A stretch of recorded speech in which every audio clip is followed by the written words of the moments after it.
Hello, this is a message for someone who's craving a new normal in their lives. Whatever has become normal for you, you're not happy about. So if this message is for you, you've recently had some kind of reassessment of your life and you are not exactly happy with what has become normalized. You feel through relationships or maybe work, something like that, where you feel like things you never intended to become part of your daily life have become part of your daily life and you don't want it. You just don't want this for yourself.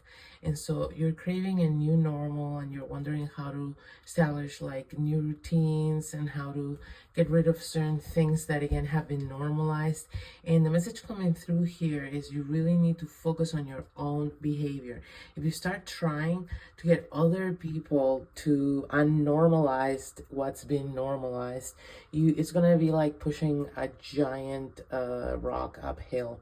Like you won't be able to achieve what you want, but also you will get really exhausted, frustrated, and demoralized. Okay, so it's very important actually that you don't do that, because right now you're being able to rebuild your life, your daily life, into something, a new normal that feels healthier for you and more in alignment with your true identity.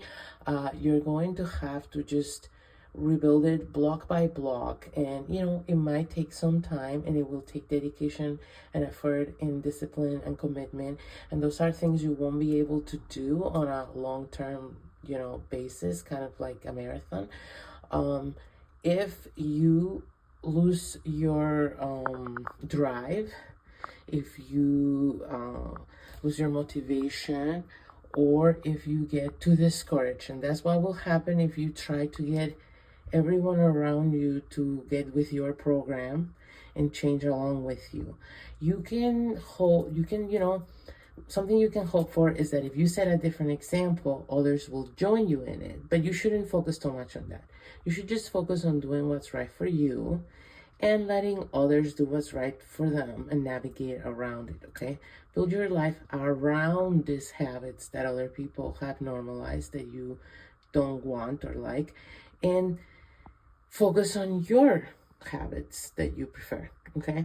And so, yeah, again, you might just inspire other people and they may join you eventually, but you shouldn't be invested in that. You should just be invested in reshaping your normal into something that feels healthy for you, compatible with who you are and who you want to be.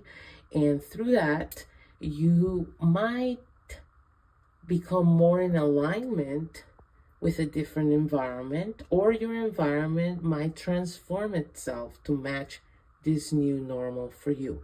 That is not something you're in control of. I've definitely gone through that several times in life, because I'm a person that's always changing, and also, when things happen in my life, well, I step up to the plate, I guess. So I just do that through focusing on me. This is something, where I follow this advice, and this is something I've always done. I guess I'm a very independent person in that way.